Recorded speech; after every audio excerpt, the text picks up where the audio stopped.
Continuamos con la información. Estamos con el presidente del Consejo Nacional de la Magistratura, el doctor Guido Águila Grados, a quien le damos la bienvenida. Muy buenos días. Muy buenos días, señor Pacheco. Muchísimas gracias por la invitación. Ok, muchas gracias.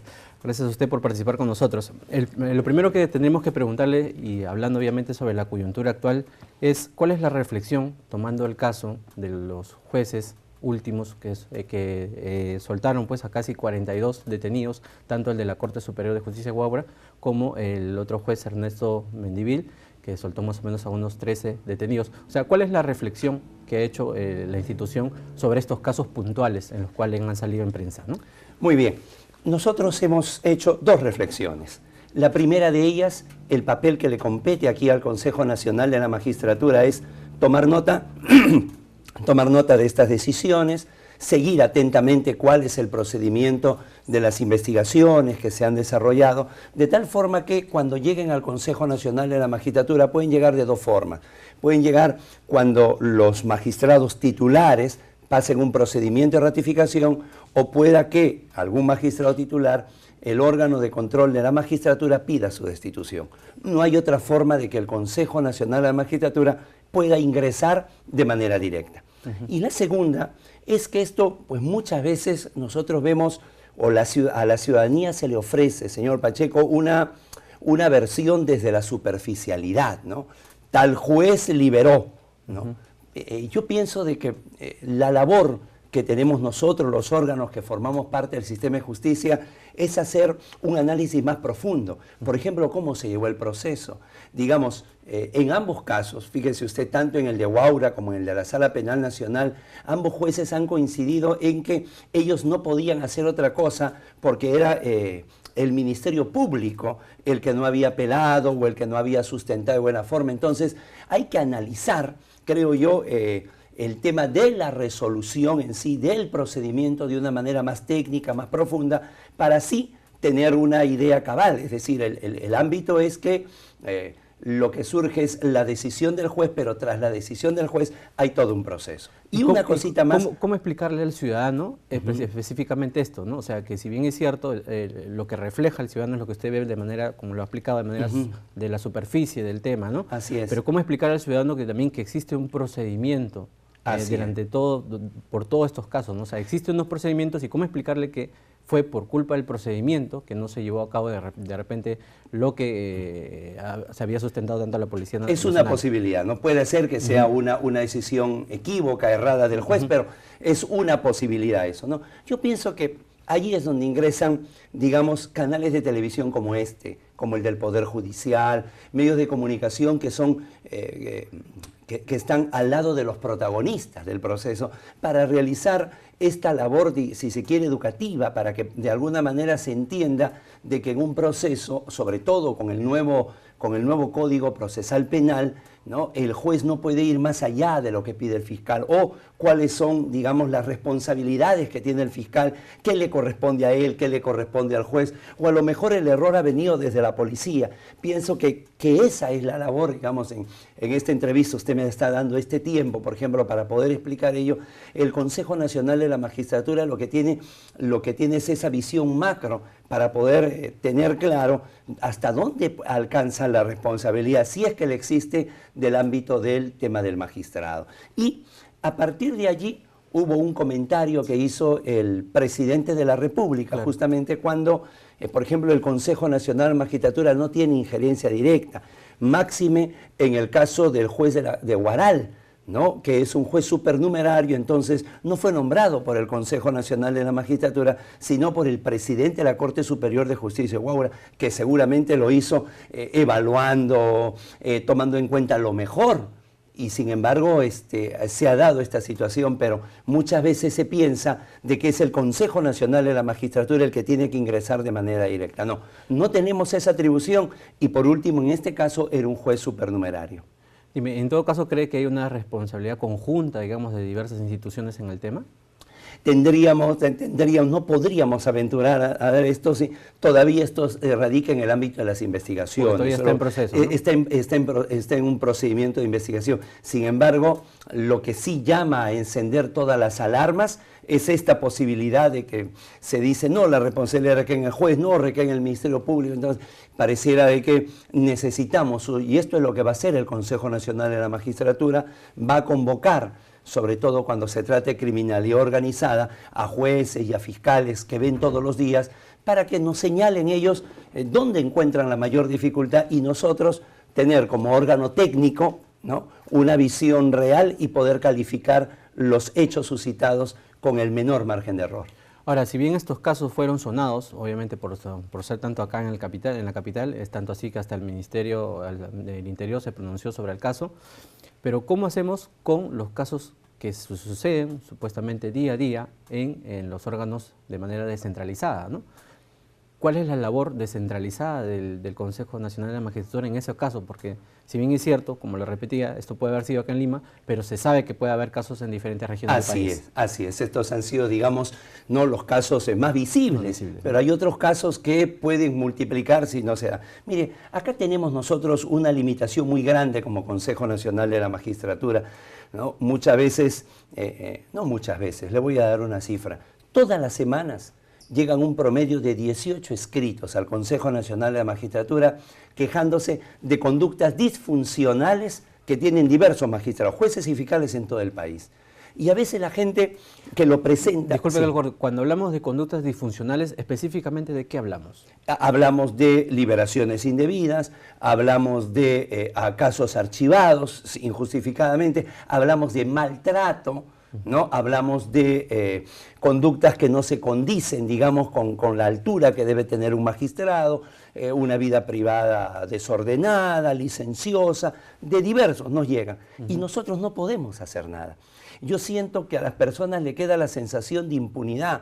Ustedes no hacen nada y nosotros les repetimos de manera permanente de que no es nuestra labor. O sea, nosotros no podemos invadir lo que es el órgano de control interno del Poder Judicial y del Ministerio Público, ¿no? De tal manera que son estos órganos los que tienen también sus entes descentralizados. Sin embargo, ¿qué ha hecho el Consejo Nacional de la Magistratura en esta gestión? Ha visitado a 29 de los 33 distritos judiciales del país, ¿no? Hemos llegado a Cerro de Pasco, hemos llegado a Chachapoyas, hemos llegado a Huancavelica. Esto nos permite a nosotros recoger, digamos, ¿no?, la perspectiva que tiene el justiciable, el usuario del sistema de justicia, y nos permite también recoger la versión de los magistrados, que muchas veces son fiscales que se trasladan en mototaxi sin ninguna seguridad, son jueces que viven permanentemente amenazados, o que no tienen acceso a la tecnología, o que no tienen acceso, digamos, a un personal de apoyo. Y todo esto coincide en el pedido permanente que hace el presupuesto de las instituciones del sistema de justicia. En este caso del Poder Judicial, me imagino. En este caso del Poder Judicial, lo mismo pasa con el Ministerio Público y que a su vez redunda en la labor del Consejo.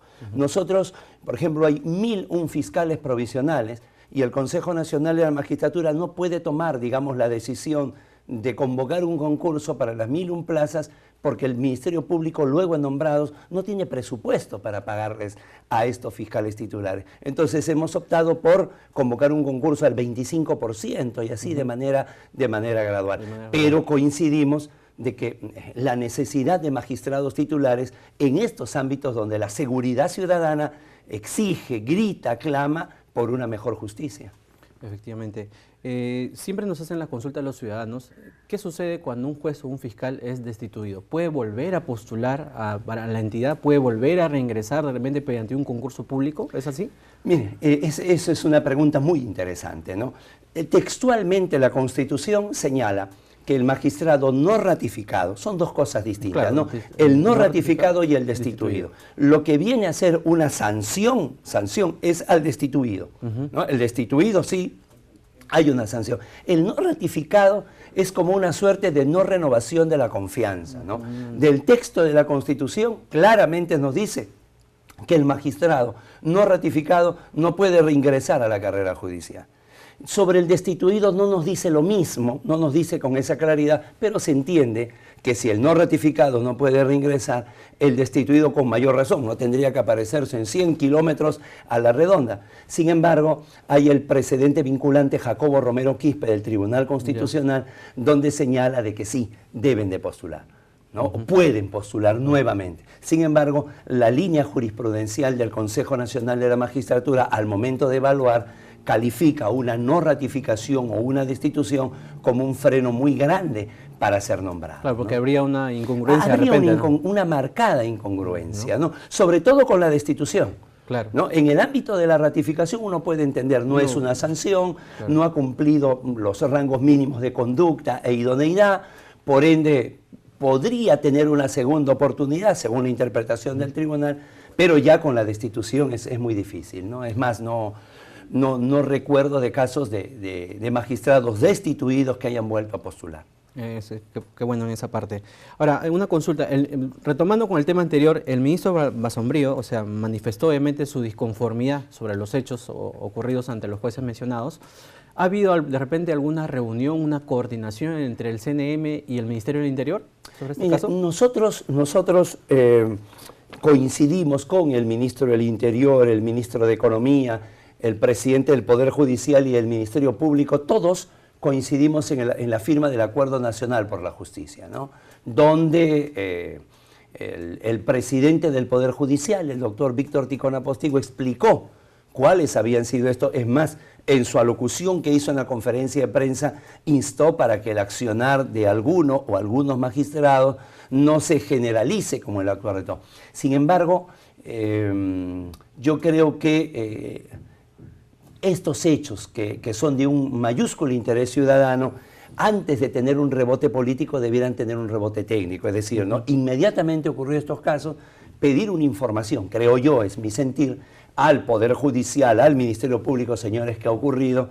Y poder con eso establecer, porque la indignación es una indignación general, claro, ¿verdad? A todos. Sin embargo, alguna explicación tienen que dar los titulares, y a veces esas razones son totalmente distintas a la que puede pensar, digamos, la ciudadanía. No podemos estar, digo yo, no lo estoy afirmando, pero es una posibilidad, ante un magistrado que, habiendo actuado bien, ¿verdad?, reciba críticas injustas, o viceversa.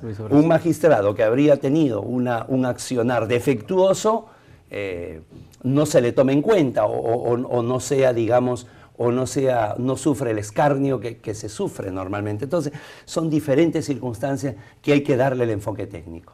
Y dígame, la institución que usted predice, ¿tiene una fluidez, una comunicación fluida, digamos, con estos entes que participan en el tema de seguridad ciudadana, como son el Ministerio Público, Poder Judicial y Ministerio del Interior? Así es, sin embargo, no podemos hacer mucho porque, ocurrido el hecho, ellos mismos, a través de sus órganos de control interno, ellos mismos inician ese procedimiento de investigación. Ahora, ellos mismos lo inician, ¿no? De tal manera que sí, estamos en una permanente comunicación, sobre todo cuando se da esta suerte de casos emblemáticos, ¿no? Pero insisto, normalmente la ciudadanía nos dice qué hace el Consejo Nacional de la Magistratura y no ustedes recibirían el final del procedimiento, o sea, la conclusión del procedimiento, ¿cierto? Interno de cada entidad. Si es que da por la destitución. Claro. Porque el Consejo Nacional de Magistratura solamente interviene para destituir, no imponemos sanción menor, ¿no? Esto es una cosa que ya obedece a otro tipo de diálogo, ya nuestra posición. Ok, ¿y cómo toman en este caso las declaraciones del presidente Pedro Pablo Kuczynski, que dijo, a raíz de todo esto, que habría que buscar una reforma del Consejo Nacional de Magistratura? Yo lo que rescato de la declaración del presidente de la República es una permanente preocupación por el sistema de justicia. Yo, antes de poder buscar un enfrentamiento, siempre tratamos de buscar el punto de coincidencia, y creo que en lo que coincidimos es que el sistema de justicia necesita reformas. Necesita reforma. Y entienda el sistema de justicia en el sentido más amplio, ¿no? Claro. Lo que ha señalado el doctor Francisco Tábara Córdoba, ¿no? Inclusive la reforma electoral, que no puede ser impostergable. Bueno, pues eso también ingresa dentro del todo, ¿no? Y en ese sentido se debe reformar. Lo que de alguna manera nosotros hemos dicho sobre la declaración del presidente son dos cosas. La primera, que no hay una responsabilidad, digamos, del Consejo Nacional de Magistratura en estos ámbitos, ¿no? Al menos en estos dos casos se ha dado esto. Veremos luego cuáles son los resultados, pero que además la propuesta que hace el presidente, que luego dijo que no era una propuesta, era una idea, eso aclaró, es inviable con el actual con la actual Constitución, ¿no? Es decir, las reformas constitucionales tienen sus límites. De la noche a la mañana, por ejemplo, no podemos, alguien puede decir, oye, mira, para fortalecer la regionalización, hagamos que el Perú sea un Estado federal, ¿de acuerdo? ¿No? Como lo es en Brasil, en México. Bueno, eso no se hace mediante una reforma constitucional porque no se puede alterar el ADN que tiene, ¿no? O que, por ejemplo, se puede decir, oye, mira, mucho poder se concentra en el presidente de la República. Es jefe de gobierno, jefe de Estado, jefe de las Fuerzas Armadas, jefe de la diplomacia. Separemos que el presidente haga la labor de jefe de Estado y el primer ministro, el premier, haga la labor de jefe de gobierno, como es, por ejemplo, en España, en Italia, en Alemania. Eso tampoco sería posible porque aquí nuestro sistema es presidencialista, el presidente es responsable de eso. Asimismo, el Consejo Nacional de la Magistratura, con la Constitución del 93, tiene la naturaleza de ser despolitizado. De tal manera que el solo hecho de que sea nombrado por el Ejecutivo y el Legislativo, ya tendríamos por lo menos a 2 de los 3 consejeros con un marcado color político. Entonces, lo que hemos dicho es que no es viable, no es que no estemos de acuerdo. Si igual las propuestas están para escucharse siempre. Y las propuestas están para escucharse, para enriquecerse. A veces se lucha con la propuesta como si fuera la bandera de la nación, cuando realmente podemos, creo yo, que si nos sentamos entre todas las propuestas que sean posibles, podemos tomar lo mejor de cada una, y el que va a ganar es el país. Desde el Consejo Nacional de la Magistratura, al igual que en el Jurado Nacional de Elecciones, los cargos son pasajeros, duran un tiempo, y lo que uno quisiera al final de la gestión es girar la cabeza hacia atrás y ver que ha mejorado el sistema de justicia. Y justamente que habla sobre mejoras, ¿cree usted que los mecanismos de selección y ratificación de jueces y fiscales hoy en día necesita, digamos, unas mejoras sustanciales? No, no, porque ya las hemos hecho. Es decir, nosotros asumimos el cargo de manera oficial, electos como presidente el 1 de marzo. Y lo que anunciamos ese día fue una absoluta reingeniería de todo. Había un descontento con la forma como se seleccionaba, cómo se nombraba, un descontento de los magistrados, cómo eran ratificados. El Consejo Nacional de Magistratura era temido y nosotros aspiramos a que sea respetado. Y por último, había también una inconformidad con respecto de la destitución, procedimientos demasiado largos. Hemos paralizado todo y durante el primer trimestre de nuestra gestión hemos hecho una reingeniería y hoy ya tenemos procedimientos que consideramos más óptimos, ¿no? Antes la selección era un examen todista, ¿no? Hoy día no. Hoy día si usted va a una fiscalía de medio ambiente se le toma preguntas relacionadas con penal y medio ambiente, ¿no? Se hacía una valoración de la llamada cartonitis, se podía tener certificados, diplomas. Hoy hacemos una valoración de la experiencia profesional, ¿no? Y en la ratificación lo hemos dotado de mayor transparencia y de una mayor horizontalidad. Y sobre este caso, el 21 de noviembre vence el plazo, dice, para que los ciudadanos presenten información sobre magistrados que están sujetos, obviamente, a ratificación. ¿Eso es así? Así es, así es. Cuando un magistrado ingresa a ratificación, el magistrado acerca al Consejo Nacional de la Magistratura un resumen de su labor en los 7 años que va a ser evaluado, ¿no? Pero a su vez también se abre la posibilidad de la participación ciudadana. Esto es muy importante. Le agradezco la pregunta y aprovecho justamente para poder convocar a los ciudadanos. Encuentran en nuestra página web qué magistrados, de qué distritos judiciales y fiscales, ¿no?, van a tener este procedimiento de ratificación para que nos acerquen la información sobre ello. Sean esto positivos, de un accionar positivo. Mire, esto es un magistrado comprometido, un magistrado con vocación, y lo que no sea positivo. Mire, este señor aquí solamente para la mitad de la semana, este es un señor que prioriza su vida académica a la labor. Cosa que allí la ciudadanía nos ayuda a tener una evaluación de la realidad más allá. Son mecanismos de control directo de parte de la ciudadanía. Estimado doctor, queremos agradecerle su compañía el día de hoy. Me parece que nos ha ilustrado bastante sobre la labor, obviamente, que hace el Consejo Nacional de la Magistratura. Vamos a ir a una pausa comercial y retornamos con más información.